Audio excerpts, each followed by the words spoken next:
Welcome to the Forank Marketing Podcast, where we discuss everything about marketing, SEO, and PPC. Enjoy.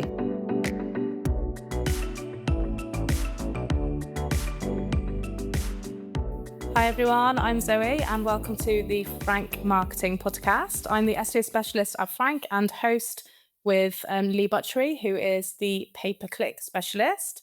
And we're joined today by Lewis Smith, who's he's a great e-commerce SEO, so the best e-commerce SEO I know, maybe even best SEO overall, Lewis, and a Shopify specialist. We're actually going to be diving into the topic of like when to hire a freelancer and when to hire an agency, or maybe neither of those options. But I think Lewis will have a lot to offer on that. We both freelanced for many years. Leigh and I obviously have moved a little bit more into like consultancy and this is kind of like boutique agency, I guess, now. But Lewis, you've also co-founded Rebel Aromas now. So I'm actually quite intrigued whether you've gone down a freelance or consulting route from anyone or whether you're just handling it all in-house at the moment. But before we dive into that, we'll just have a little update on what's been going on in everyone's lives. We'll start with you, Leigh. What have you been up to since the last time we recorded? Hey guys, I actually can't remember. I was just trying to think of stuff I've been doing. I don't know, I think it's been pretty steadfast. I haven't really done anything exciting since we last spoke. Just work as normal. Nothing really exciting, mate. How about yourself? What have I been doing? Working on my renovations. I've done my spread bedroom. That's fun. But yeah, that's kind of it as well. I've got a tennis elbow, not done much pickleball. That's been a bit sad. Lewis has got the most exciting news though, because you're making a massive move and you've been sorting out something. I saw visas maybe or something. Yeah, so I'm fleeing the UK, running off to Dubai with the family. So yeah, I'm just packing all the stuff up back home now, selling the car, getting rid of all my beloved clothes that I've hoarded for years, CDs, everything's going. And yeah, we're moving to Dubai, challenging new markets, and just we spoke about it for years and we just got to give it a go. I seem to every year do something new. I can't settle. I'm always pushing for, a new challenge. So yeah, excited for that and officially move out in October. That's mega. It's so exciting. And do you know what's quite funny? When we were messaging about something and I told you about my office renovations, which I'm dead proud of. So I sent Lewis a picture and then about an hour later, like he posted how he's like moving away to Dubai. And I thought, my office setup must look like a fucking prison to you at the minute. And I was like so proud of it. But you're just making this massive move. Did you sort out someone, because you're going to rent your house, aren't you? Have you got someone in already or or like not yet, obviously, but...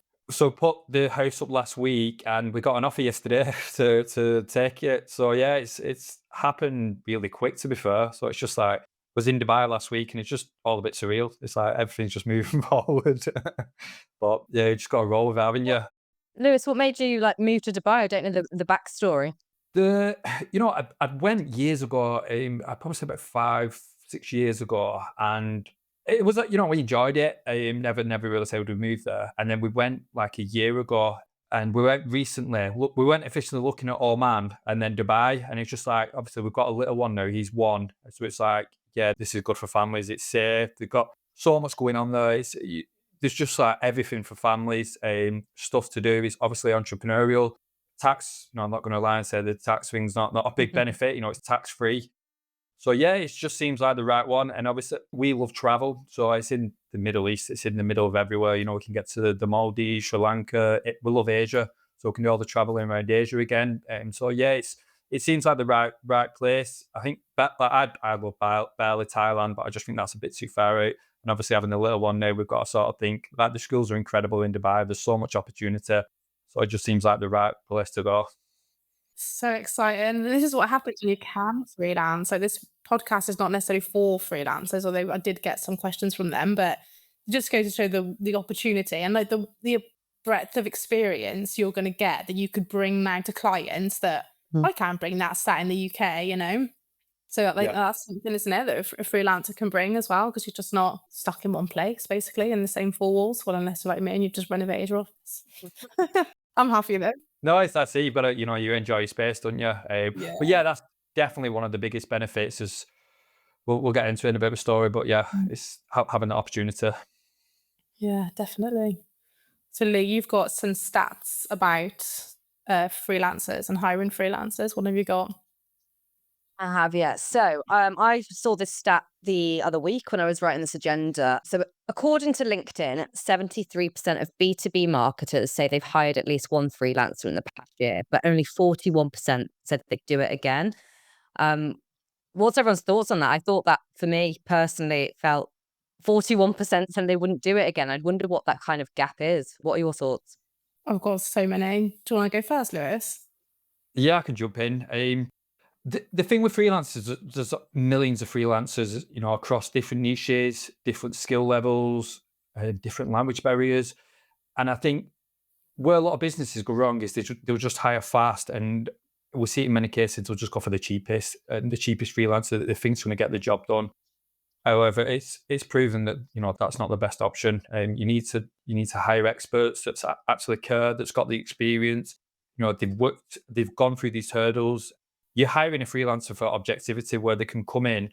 Your team's stuck at the bottom of the mountain. They're doing the daily tasks. We're just going to stand back and look at what your business is doing, and look at the area that we're going to work on and say, actually, I've done this time and time again. This is what you need to do. So hiring cheap is not the way to do it. And when you hire cheap, your probability of getting burned is obviously 10x what it would be from hiring someone who's an expert, who's going to come in and just do the work right.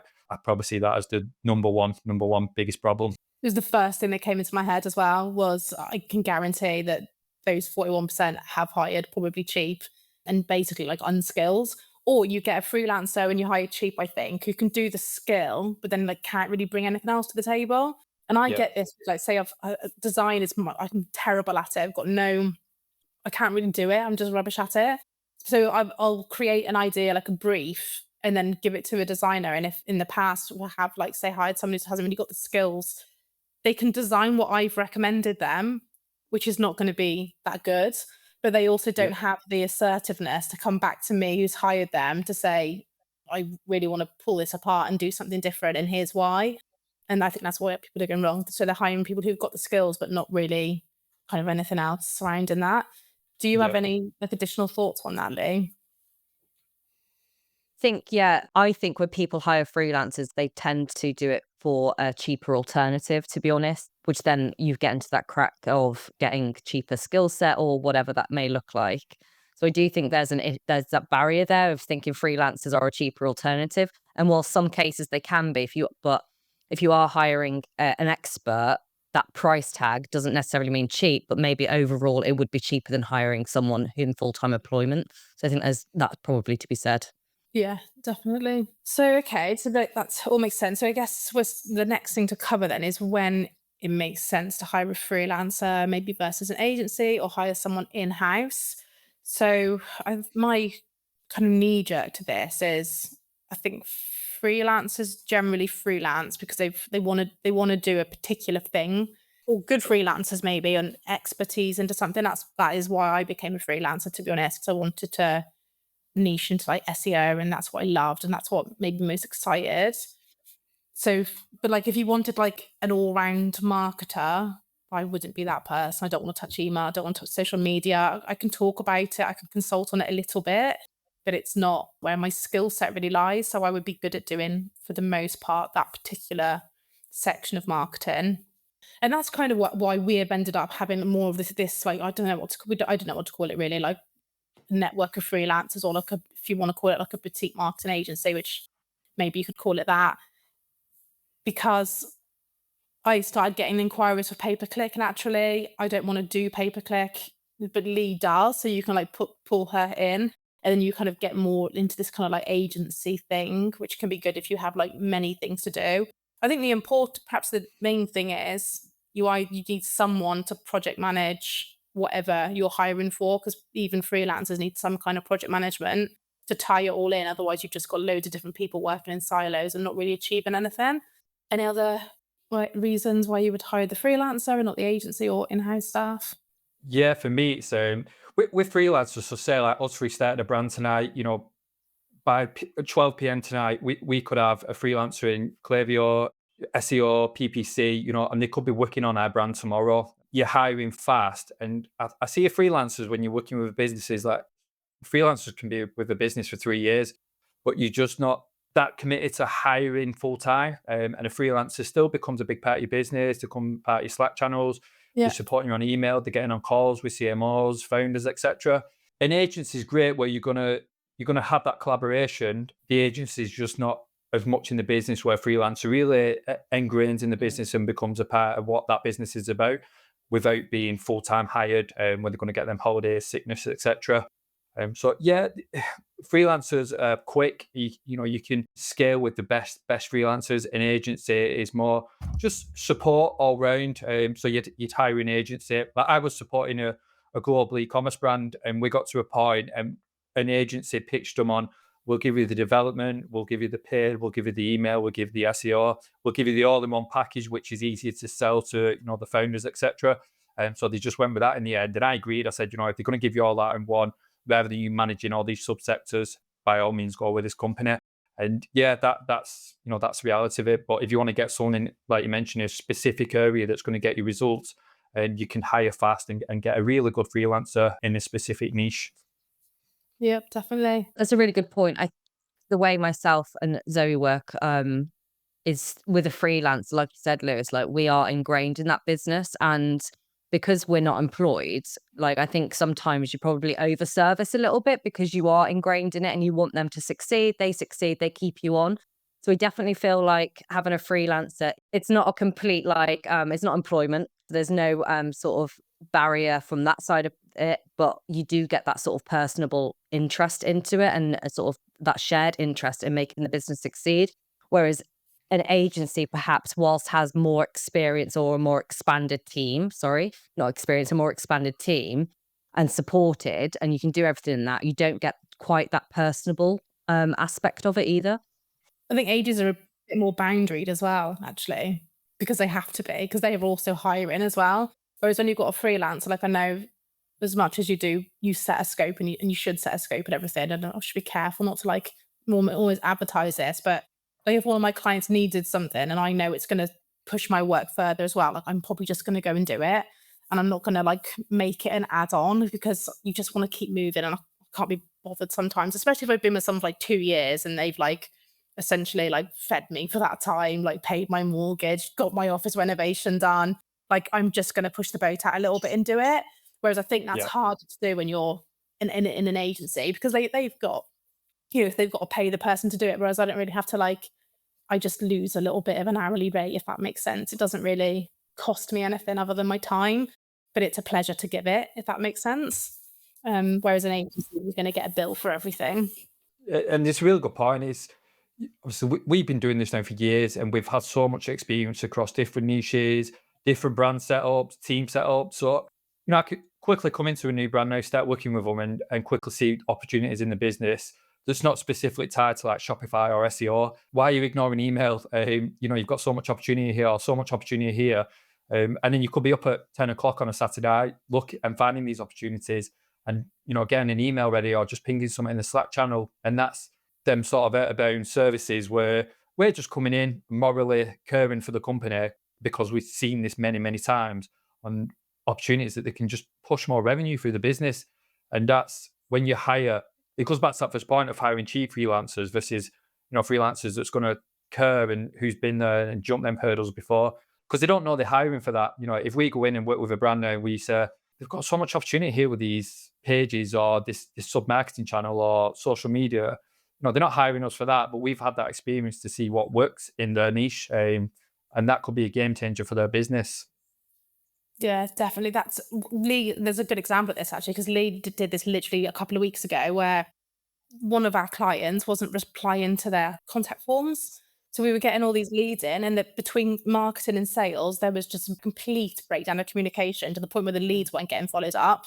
That really hasn't got anything to do with that job, really. Our job was hired SEO, pay-per-click. Leigh spotted it, flagged it, and resolved it, and actually set up an email automation campaign. Leigh's a better marketer than me, but more T-shaped. But what a problem to solve from someone Yeah. who was hired to do pay-per-click. Yeah. Yeah. And I think that goes back to it though, like having that overview, because we have worked in so many different businesses, sects, and all of this. It's my main point is, if I I can do my job, like the bare minimum, and I can do it and it's fine. But if there ever becomes a point where someone C-level suite who is not integrated into like us and don't know us personally, I mean, and we say, yeah, we've got these leads, and they're like, well, where have they gone? Kind of thing. That just shows that a little bit more of care towards it as well, because it's only going to take a matter of time for someone up above going, why am I paying them? What have we got in? When actual fact, it's not that they haven't got the leads and they're just actually not married them up. And that's that additional service that we can offer. And that's probably a benefit to hiring freelancers. I'm actually going to say more so to agency than full-time staff, but also agency and freelancers do this, in that you work across like often many verticals and in many different businesses. So you can bring insights from all of those different experiences in. I think when you're hired full-time, you don't really do that because you become very siloed within a business. You think the same as everyone in that business because that's just like natural and normal.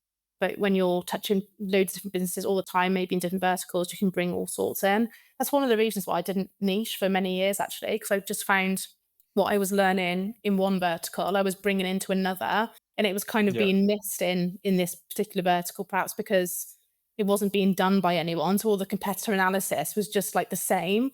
And then I was like, well, hang on, you can bring in like maybe like a certain schema that's become popular over here and bring it into this category and then stand out in the SERP a little bit.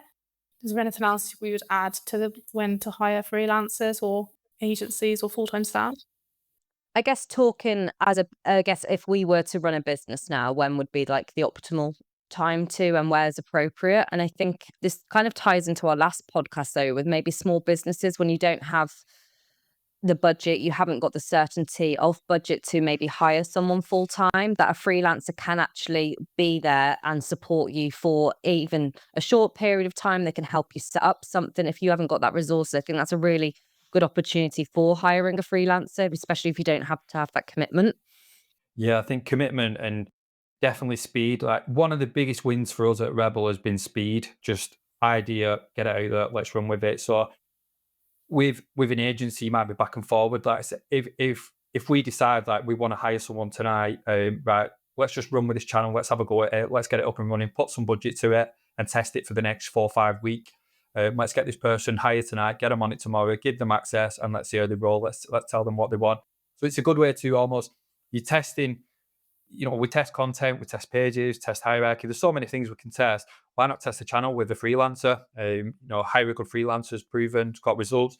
And let's test what they can do. So that's a great way to hire, as opposed to saying we want to test this channel, TikTok marketing, but this agency wants to tie us in for 6 months. They want 4K a month. Oh, it's tricky. So like freelancer is a great way just to test something if it's going to work the channel. I think with marketing as well, when you're testing marketing, you need to go as fully in as you can.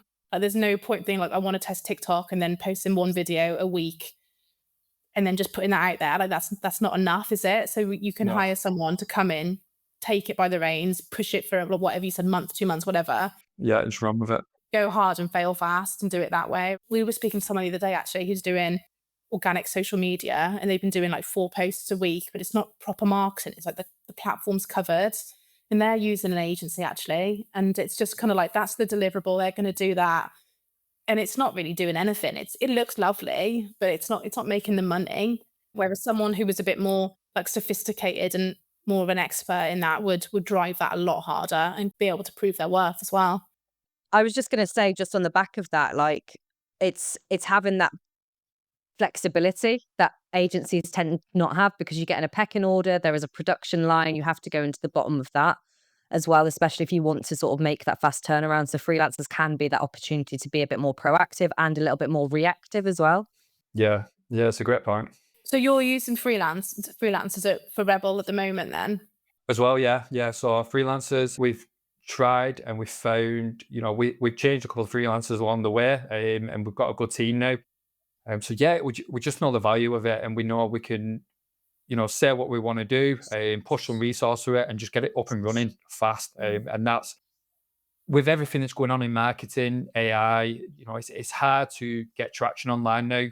So having that speed when you have an idea, like is the number one winner now. It's how Netflix was built, wasn't it? Where they just test got quicker, and the more tests you can push out and just keep getting results and then iterating. That's how you're going to grow. Now, there's not, let's wait 6 months, because if you wait 6 months now, times have changed so fast and we just don't have that time to wait around anymore. And that's with any marketing channel. That's true. Well, one interesting insight you've got, I think we've all hired freelancers, but I think you've done it on perhaps like another level, especially at this point, Lewis. But so you are a freelancer, you've hired freelancers. And I think hiring freelancers is actually quite hard. I think it's really hard to find the right person. I don't hired so many and kind of hired them, dropped them, found someone else to replace it, to do the work. How do you spot like a red flag, and how do you think, what would be some tips to finding a good freelancer? Hopefully then that 41% number would go up if people knew what they were looking for, because I think it's really hard. It is. And you know what I think it comes down to? One of my skills is like emotional intelligence, self-awareness, etc. And I can get on a call with a freelancer and, they'll all say, well, sell you the dream. And some guys are really pretty good at it. They'll come up with data, analytics, what they've done, case studies. And then we hired one, he was a paid marketer and, really nice guy. And then as soon as I hired him, it was like, he was ignoring me. And then it was just basically like, no, I'm not accepting these messages. You will message me like once every 48 hours, and just come across dead blunt after I'd hired him. And I was like, no way. There's no way I'm working like this. Like, at the end of the day, when you're working as teams and with people, you want that communication. You almost become friends where you just have that trust with each other. No one wants to be micromanaged. You need to have trust in your team, leave them up to it. But if you can't have that basic level of communication, it's not going to work, is it? We need clarity on what people are doing and just having, again, that trust, whether it's in Slack channels, just a quick update. That's much appreciated. Like the freelancers we have now, they're left to it. They know, we trust them, they trust us, and we do great things together. And I think that's hiring a freelancer. Like anyone can put a case study together and say, this is what I've done, put some numbers together. Like that's easier than ever. ChatGPT can write that for you, but having them soft skills, I think that's what's going to get you a long way with freelancers. I completely agree. I think actually soft skills are like 5% of the job and like 90%. What do they say? 20, 80%, don't they? Like, what is it? Like 80% of value is from 20% of the effort or something like that. Yeah. So like, yeah, the emotional side of it and like the updates, so writing a good email, that's actually like a really small part of the job, because my day-to-day job is very much in the data doing the work. Yeah. But I think it's the soft skills and the emotional intelligence is why I can kind of like put a good rate behind my work and work with good businesses, because it's that side of it, really. But it's hard I think it's hard to spot in someone. Like you can just kind of feel it, I guess, in an interview or something. We have a girl now, she's doing the paid, and what I like, she'll challenge stuff when we're really pushing for growth. We're saying like, right, we want to invest here. And she'll almost challenge us like, please, I just want to be careful with this budget here. And that's us trying to spend the money and her saying, hang on, wait. And when you're hiring freelancers, you need freelancers that's going to challenge you. Yeah. So as like we probably had to, get on calls with founders and CMOs and almost challenge them on what they're doing and explain why we're doing it. You don't want someone that's just going to sit back and say, okay, yes, sir. Okay, I'll do that. Why? You need to be challenged on why you're going to do it. They're hiring for your expertise. So you have to challenge them and say, no, actually, I've done this 10 times, 20, 30 times before. This is not the best way to do it. We need to do it like this. And when you're hiring, that's what you want. And if you're hiring cheap, you're probably not going to get that. Exactly. If you're hiring someone that's someone been on that road before, they are going to say, actually, no, this is how I do it. This is the best way to do it. I think for me, and I think Zoe, you found this as well, is, you have to sort of give someone a job or whatever.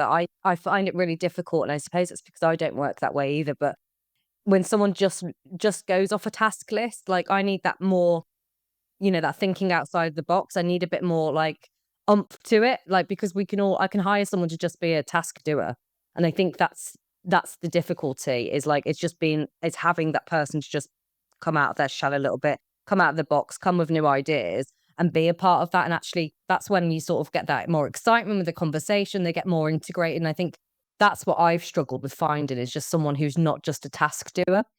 So I suppose that the tip for it then is looking for a challenge early on, like even in the first meeting, like them asking you why you're doing something so they can understand the rationale behind it and whether or not they should challenge. because there's nothing worse than giving a project over and it kind of like coming back as you asked. Because I like, you want to brief your freelancer, don't you? Because you want them not to be like with no kind of guidance, obviously.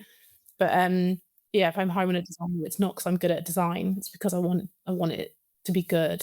And this is just like the very foundations of the project, not the end result. Proactiveness and understanding the business. If I get on a call to work with a business, I'll ask how the business is doing, what channels are you investing in, where are you pushing for growth, and if it's a founder-led call where it's a smaller, say, 7-figure e-commerce brand, I'll be like, what's your goal? Are you looking to exit in 5 years? Are you looking to build a team and just build a sustainable business? Because we have to understand, what the bigger goals are, and having that interest as opposed to someone that, like, say, will just come in and just say, okay, yeah, I can do X, Y, and Z tasks, and then that's it. And you just know you're not going to get much proactiveness or fresh ideas on the table, and that's what you want really. Someone who's going to come in and just fresh ideas, challenge, proactive, the fundamentals of a good freelancer. In fact, I think if you've never hired a freelancer before, I probably shouldn't say this because it would be like a bit of a waste of someone's time, but you should probably go and speak to freelancers like across the budget and go and speak to someone who's charging like a minimum of $100, and then go and speak to someone who's hiring minimum of 20 and like see what the difference is. I wouldn't Yeah. be that pleased if someone put me in an hour's call just to do that with me. But I mean, I kind of wish I'd done that earlier on, I guess, when I was hiring to see the difference. Otherwise, I think it's hard to understand for some people. Like if you hire a designer, you're not just hiring someone who can put a Figma file together. Like it might feel like that to you if you don't understand the depth of that skill, which I don't, but you're hiring for so much more than that. So yeah, sorry if anyone gets any calls now from people just like feeling their heights, but I think it's a good idea. Yeah, absolutely. So that's what to look for, and things that might be like a bit of a red flag on a hire. I mean, there's obvious stuff, isn't there? Like if you're hiring on like a freelance platform, if they've got like bad reviews or like lower scores on their performance and stuff, that would definitely be a flag.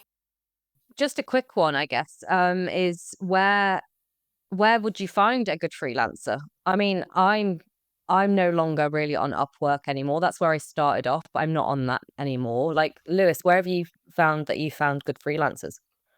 Upwork, so I've used Upwork, LinkedIn as well, like word of mouth. Yeah, generally that's it really. Upwork or LinkedIn. I'll always try and understand the person, so I'll get on a call with them, and just challenge, what they're doing, why, again, what the expertise are, and trying to learn more about that person, in terms of the morale and stuff. Like I'll look at, are they bogged down by Upwork? You can see like, oh, they've got 50 projects open. It's like, what's going on here? Yeah, yeah, yeah. If I get on a call with him, I'll say, "Why have you got so many projects open? There's something misaligned here," and that's a good way to do it. So yeah, it's finding them on them platforms. Like there's so many platforms now, but the real challenge is getting on a call with them and then trying to understand, what that person's about and what they're going to bring to the table. That's what you're looking for. You're not trying to hire the cheapest. You're just trying to hire the right ones. Yeah, someone with a good attitude, isn't it?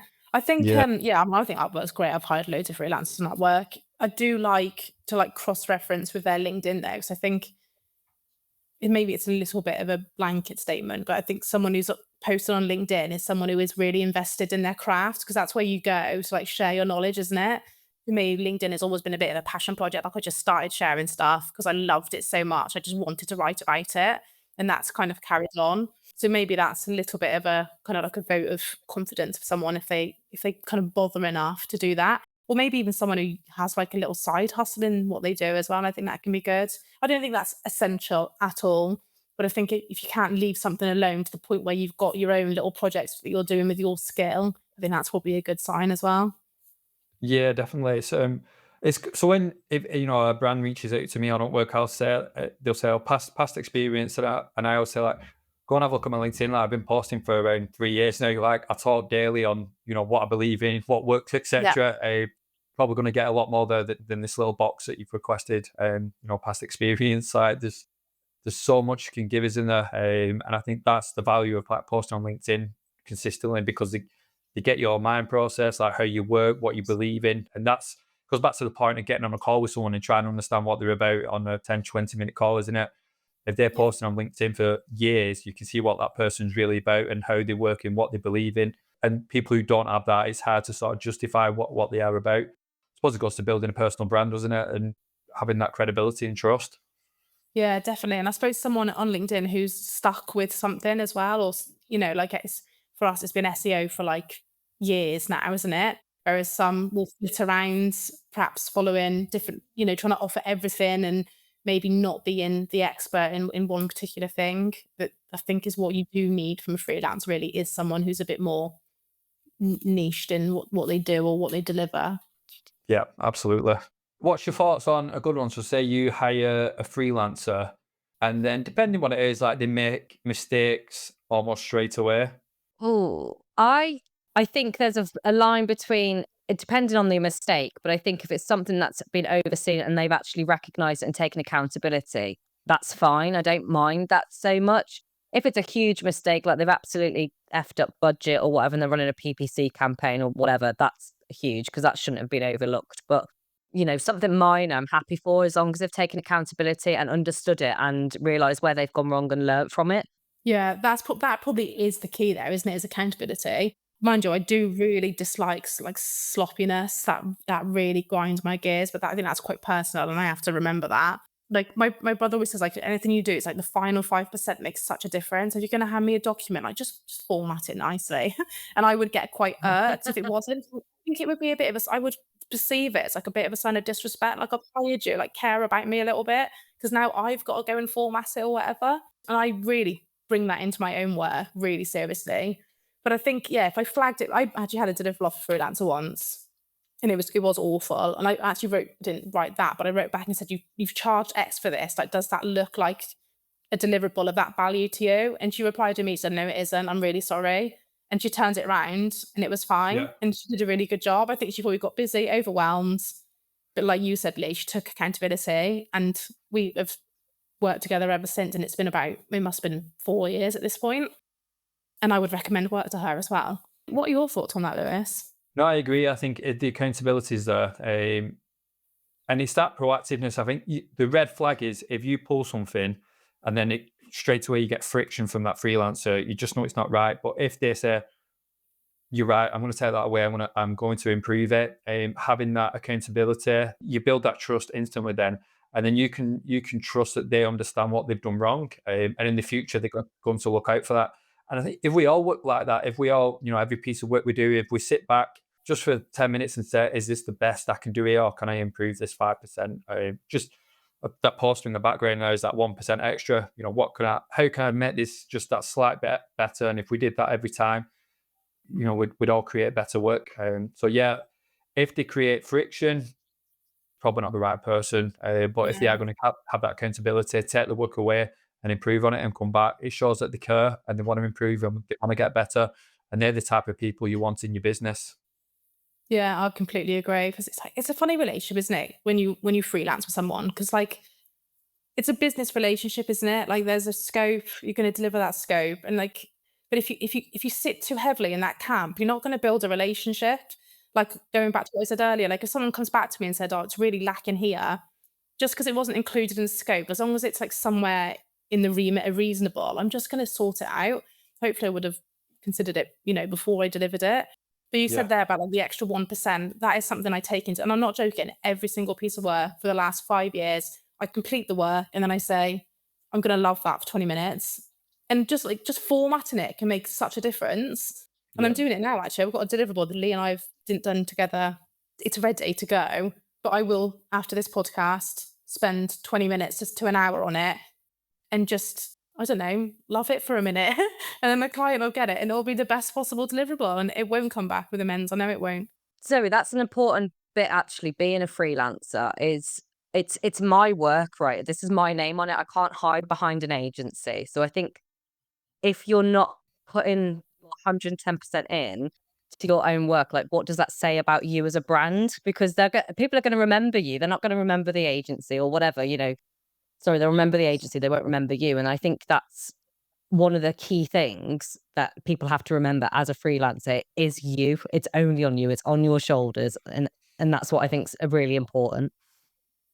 Yeah, it's very personal, isn't it? And a good freelancer would think about their work as like an extension of self, I think, rather than it just like you said, you can hide behind the project manager or I don't know the timeline of things that happens in consultancy. It can take. Sorry, I keep saying consultancy in that agency because it can take so long to get something done. You can just kind of like I don't know wriggle away from things a little bit and shun a bit of accountability, perhaps. But any like final tips? So I think meaningful reviews is a good one because I think I look at the testimonials from my clients and they blow me away. Like they're so kind and they're so detailed, and I think that's a good sign generally. Because if a client can kind of be bothered to write 100 words of something really kind of soulful, I think that you've touched them in a way, haven't you, for them to do that for you. I guess one thing we haven't talked about actually, which I do think is important, is like the processes you need internally before you hire a freelancer. Because I suppose in reverse, even with a good freelancer, sometimes if you're not set up internally, you can hire the best freelancer and they're not going to be able to do anything. Like they're going to get blocked all the time because there isn't perhaps the team internally to deliver on the other things. Like I can do SEO, but if no one is there to design a good page, for example, the SEO is only going to be so good because the conversion is not going to happen. Or if sales aren't following up on their leads, like we recently experienced, we're not going to sell anything. So what do you need internally before you hire a freelancer? You need I would say you need a good idea of what you want, an objective and a goal first. Yeah, definitely. The goals of what the business is trying to achieve from the freelancer, workflows, processes of how that freelancer is going to come in and integrate. Yeah. Communication, who is communicating with that freelancer? I remember I was took on in like 2019, 2020, a global brand, and I sort of just got thrown in, and then it was like, right, who's dealing with Lewis? Who's communicating with him? Like, who's helping him get the work done? So like, I was building this like big batch of work to be done, and I got on a call with them, and I was like, who's handling this? I said, the last thing I want is to have this big mountain of work to be done, and then you can't handle it. You know, that we're just dealing with Jira tickets like all over the place. So having an understanding of what you want from the freelancer, who's going to communicate with them, like I said, the assets, depending on what it is, like how do they get access to assets? Where do they request changes? Where do they request what they need? What channel are they going to come in? Is it Slack? Is it WhatsApp? Is it Skype? Is it emails? How regular we're going to contact them? So there's quite a few things. Again, this doesn't have to be perfect. It just have an idea. You know, the perfection is going to slow it down, but just who's going to work with that freelancer. I think that's one of the big things, and obviously, yeah, the goals. And one of the big ones is the business. So it goes back to that proactiveness. So if I'm working with a business, I want to understand what they're about, what they're doing, etc.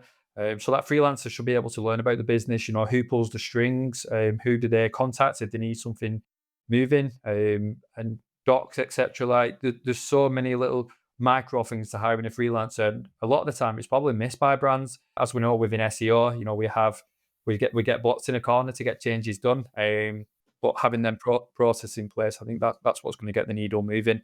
Yeah, it's a lot, isn't it, internally? I think if you're hiring multiple freelancers as well, that can be like a one-way ticket to for like a broken marketing strategy where you've got everyone working in silos and no one's together, because marketing has to be done together. Like a good freelancer will have a good network already. So if you can hire within their network, they've probably worked with that person before, which is kind of what we do, isn't it? It was exactly what we do. A central person who could be also a freelancer to bring it all together. Someone who knows where the business wants to get to and knows how you're going to get there, and manages that kind of resource between freelancers and the people within the business, I guess, the actual hired staff. Because I bet it must be the same for you guys, but the amount of times I've been hired to do something like audit and strategy is probably the biggest culprit of this, because the client has got all the aspirations to do it. And then I look at their website in 3 months or 6 months and it's just like not been done. And I just think, God, you spent all that money just to sit on a document that would have really helped the business. But it's very exciting when the opposite happens and they implement it and they get great results and it's really great and they come back. But yeah, that happens often, that the internal systems aren't ready for what the freelancer can bring, I suppose. It's a good point. It's can we action what this freelancer is going to do? Or we're just hiring because we feel like we need it? Do we feel like we need SEO, or do we have the development, available? Do we have, like, say, UX designer, graphic designer? Do we have them micro teams in place that's going to support that freelancer, or we're just going to, like, say, let them do what they do, create all this workflow, and then get nothing done, and leave it for 12 months? And nowadays we just don't have that time, do we? We need results, and we need to be working on what people are coming up with straight away. Exactly. And I guess, again, if you go back to what we said earlier about hiring that more experienced freelancer and probably the more expensive person, they're going to ask those questions, because that would be one of my first questions now is, do you have this person, that person? It's on my onboarding document, actually. Like, what does your internal resource look like? So I can prepare for potentially telling them they need more budget to hire, maybe as pay-per-click or a designer or whatever. Because they might not know that themselves, and you won't get that from someone who's a cheap freelancer. They're just going to come and do the job rather than think more strategically. Absolutely. Yeah. Zoe, just on the back of that as well, is treat freelancers like team members. A lot of times we see is that, again, it comes back to that this is your to-do list, go and do it. But actually bring them into the conversations, because again, if you're hiring someone who has experience as well and a wealth of experience, they're going to pick up on something that someone else has said, which essentially may help their work as well. But actually inviting them into those conversations, they're not just sat to just do your job. They treat them like a team member. I think it's a big part of this. I agree. And that's why meetings, and I know people don't like meetings all the time, but sometimes you really cannot beat just getting around the table or the Zoom call and just talking and bringing that person in, because they might have things, clients will just drop a mega development that's come in that you didn't know about, and you're like, well, that's significant. I really needed to know that. Or someone will say something internally and they'll just drop this little insight that's actually pretty significant for the work that you're doing. And that goes both ways as well. If you don't talk, you don't hear about it. Okay, so we're gonna move on to questions, I think. So I think we've pretty much covered everything here. Where do we start with this? Leigh, are you taking us on? Yeah, sure. I'll fire these questions out then. Feel free to chime in and answer them wherever. This is actually, I guess, a question for us. Is freelancing a stable career option in this AI era? Yes, that came on my LinkedIn, didn't it? Absolutely. Mhm. I mean, AI can't do anything without a person, really, can it? Not remotely worried about AI. I think it's a good tool. I do think it will replace some things. It's going to replace cheap freelancers, some of them, I think. You will be able to design things. And I mean, even I can get a decent image that's good enough off ChatGPT or whatever sometimes. Content writing, very simple content writing, it can replace that. But if you want to be good at your job and you want to really work at it and understand something and specialize, then it's absolutely a stable career. I'm assuming you would agree with that, Lewis. Yeah, I always look at it. So say we have 10 sports apparel brands, they're all doing 8 million plus each. The founders, CMOs are just so busy with daily operations. Okay, do we just all hire an AI SEO strategy? That's not going to work. You still need SEO experts that's going to come in, do the work. Yeah, use AI to support X, Y, and Z, but you're still going to need that expert who's going to come in and do the work with the tools, and make sure them results are coming. There's no way you can just fire off all your teams and hope ChatGPT can do X, Y, and Z and get you to the website to the top. It's not going to work like that, is it? So yeah, I won't be worried about it, but it covers the basics, and the basics something that the best freelancers will use AI to help them get even better, to get quicker results. So absolutely, still good career. And the best freelancers are the ones that integrate an AI into workflows and just helping basic operations, etc. Yeah. It's funny, isn't it, to think that AI is going to replace things to such a degree. What are you going to have? Just one founder sat with 10 AIs and he's just going to build a successful business and a brand. It's just not going to happen, is it?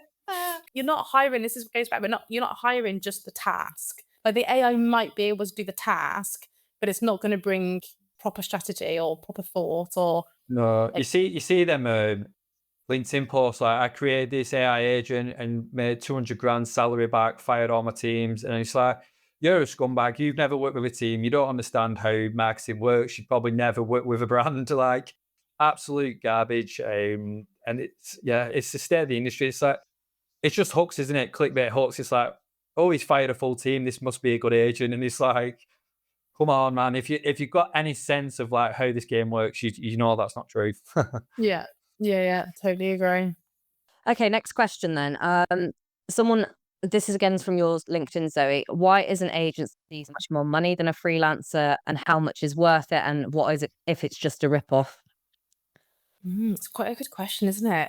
So I guess like sometimes they're not more. Like I've seen some pretty cheap agencies doing the bare minimum SEO and kind of getting away with it. So they're not always cheaper. Sometimes they are, but I suppose like they're going to be more expensive when you're adding in more services. But I suppose you need to look at the value of the service. I think probably the risk with hiring agencies is, if you don't think about it properly, is that you can hire an agency to do everything, and they will do everything. Like everything will get covered. The social media will get covered. The pay-per-click will get covered. The email will be covered, but in no real depth or quality. I mean, agencies do also have like overheads. They obviously are paying full-time members of staff, paying freelancer holidays, whereas freelancers don't have to do that. And like I said earlier, as a freelancer, if a job needs doing and it's getting in my way as well of my work, I'm just going to do it to get it done because I want to keep the job and I want to carry on. I don't want my work to be held up over a quibble over like an hourly rate of, I don't know, whatever, 100 quid or something. I'm not bothered. I just want to go to work and do my job. So I suppose there's that side of it as well. Like, whereas an agency is going to bill you for every hour because that's a bit more, I just think it's a bit more boundaried. Yeah. Any other thoughts on that? Why are agencies more expensive than freelancers? Definitely overhead. So like, an office in Manchester is they've got all that to pay for. They've got the teams, they've got the cleaners. There's so much going on, equipment, tax, VAT. Obviously, there's a lot of hub. That's why they have to do the contracts, because there's so many overheads. I suppose, we just create this office at home. It's in our house, in our homes. And then obviously with the packages, like I say, so there'll be multiple services where they'll create these packages that'll be covered for 6 months. And they're sort of forecasting like paying salaries to the team. So it's, with us, they can just say, right, we can finish a project tonight and we can start a new one tomorrow. There's a lot you're paying for in terms of an agency, like admin in the back end, teams. There's so much that has to be covered. With us, there doesn't. And that's the flexibility where we can, as we grow, we can up our salary. As the economics change, we can lower it. We have that flexibility completely to demand what we want. There's no cap, and we can change our services. We can chop and change, and we're agile in terms of what we can charge. So that's probably one of the big ones. And obviously the agencies, depending which agency it is, comes with credibility. You might work with an agency that's been there 20 years, they've got really good credibility. So yeah, there's quite a few metrics at play. Like I said, freelancer is just, we're completely agile in terms of what we do, how much we want to charge, and we charge off value of what we can bring to that business. As opposed, any agency, they have a lot of physical charges, don't they? Where we don't have that. Yeah, definitely. Because it changes big time as soon as you, like for me, I don't have a contract. So I've set myself up so that I've got my income covered, and any one of my clients could turn off the tap immediately and I'd be fine. And I like that. I just ask them, I don't put it in the contract that they have to, but I just say, if you can, just give me 30 days just so I can prepare. But if I don't get it, it's fine. It's not like an obligation. It's just like a kind ask, I guess, and people do honor it. But as soon as I hire someone to do the work, that then puts me in a situation where I'm somewhat responsible for their salary as well. And we're all very good established freelancers. So I would imagine all of us are pretty safe. Anyone could drop us tomorrow. And like you said, we'll just move on to the next project. Because we've set that up and we've been doing it for so many years. And then you can have that, for us, or for me at least, is actually like a reason why people want to hire me, because it's quite it feels safe to them. And they like that there's no contract. And I also add on, it's my responsibility then to stay hired, because if I can't just rest on the contracts and do no work for 4 months and then just, see them go in 2 months or whatever. But at the minute you hire someone, you then become responsible for their salary, and they might not have as much security.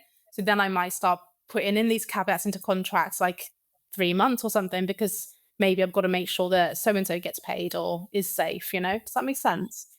Yeah, absolutely. I'm the same. Like, I've always done that. So every client I work with, I'll always say, they say, is there a contract? And I'm like, no. I said, if the work speaks for itself, like if you're not happy, I'm not happy, we part ways tomorrow.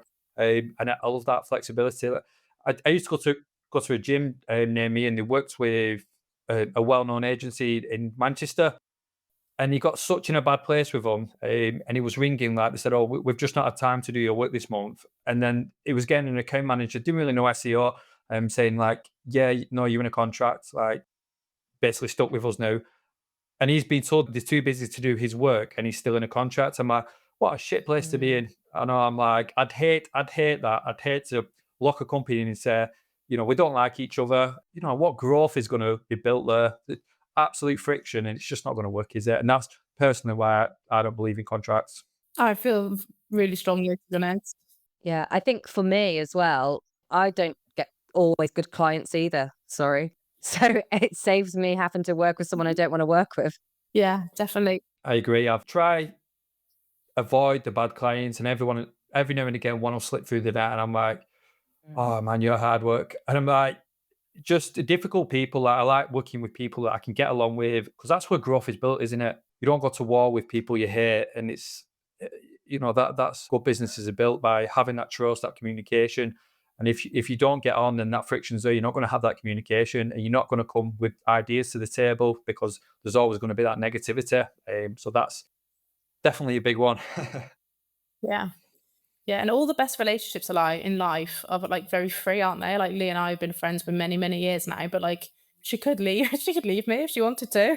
I'd be really sad if you did. But like you don't build friendships. Be like, be my friends, be my friends. You have to be my Yeah. friend for 6 months. Like I find it just a bit Yeah. weird that we bring it into business, if that makes sense. But I do see why, like we said earlier, why agencies do it or whatever. But yeah.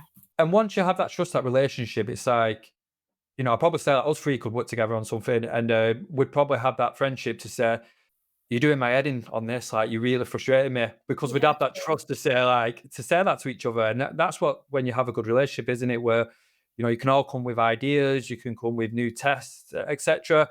And then you can say, like, today, I just feel a bit frustrated. And it's like, tomorrow, you're like, okay, we're back on that growth again. And you're not going to get that if there's not that relationship there. That's a really good point, actually. You can be a bit more honest, I guess, with everything. Cool. Any more questions that are worth covering there? The only other one really, which I think we've touched on briefly, is, does an agency make sense so it'll be more cohesive? I don't think it does, personally. Not necessarily.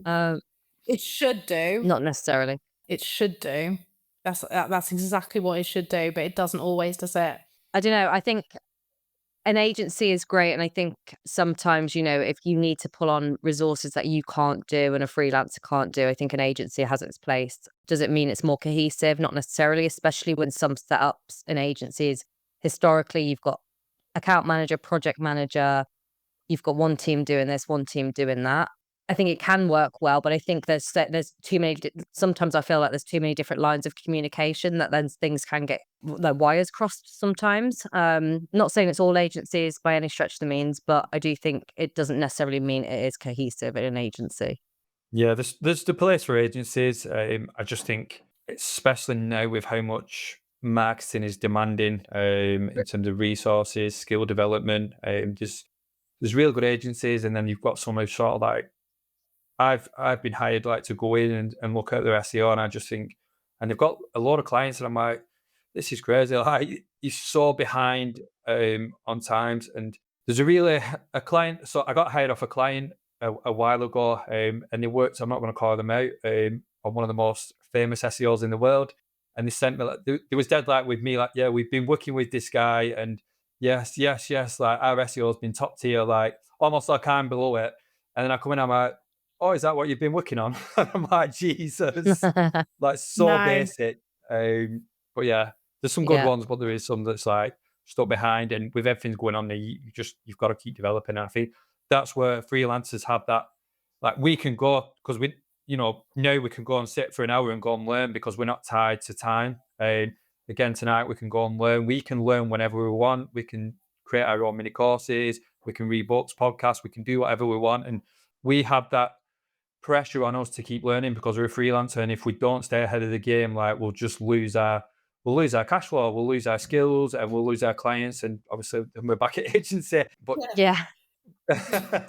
we have that flexibility to be at the forefront, understand what's happening, like with AI, AI overviews, Google, ChatGPT. Like, we literally can just keep learning. And I think that's what makes freelancers sharp, because it's the fear of losing everything, isn't it? And I think that's what keeps us moving forward. Yeah. Do you know what you just said there is really interesting? You said, oh, we'll all be back in the agency. because there is like a brazen confidence that I know I can bring absolute value to, like, I'm going to go as far as say almost any agency, Yeah, because they just don't go as deep on things. You can't keep up because you're so busy.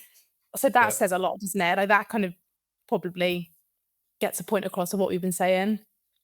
But yeah, I guess one thing that is a bit scary is like marketing budgets. Like if people have more marketing, like you said, they're like, oh, the SEO is amazing. And you looked at it, it's like it's actually the most foundational stuff. I've had this before where people have hired a really good, allegedly SEO, who's doing all the right things in their marketing. And then the client will be like, the traffic's going up. This is amazing. And I've looked at Google Search Console, but the traffic's going down, always like very stable. And half of the work that you've done and paid like thousands upon thousands for isn't even indexed. Because they were so like, like the halo effect, they were so convinced the person was good, they hadn't even taken the time to actually look at what was happening. So they were Yeah. just convinced themselves it was good. So it was just like, that's quite scary. I lost a potential client in one of the UK's top coffee brands, and he said, "I've been following you now for a few years on LinkedIn. Love what you do. I project for this brand." He said, "I'd love to get you in for the SEO. We're not happy with this agency. Like they've been working with this agency for like 2-3 years, just not gotten results. Lots of what they've been doing, it was just like really basic." I said, "Right, I can definitely see opportunity here on what you can do with products, etc." And in the end, he's just like, "How many blogs can you write?"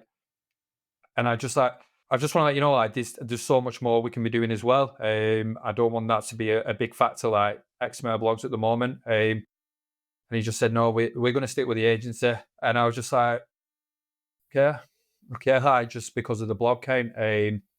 Where I'm like, the technical were a mess. There's so much going wrong on the website where we can, potentially win traffic.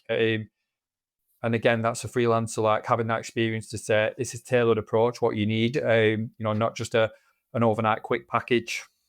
And they will almost definitely have suffered that now with the 0-click search. They will be seeing some pretty serious traffic declines. Yeah, absolutely. But yeah, that's the world we live in. Yeah, Yeah. definitely.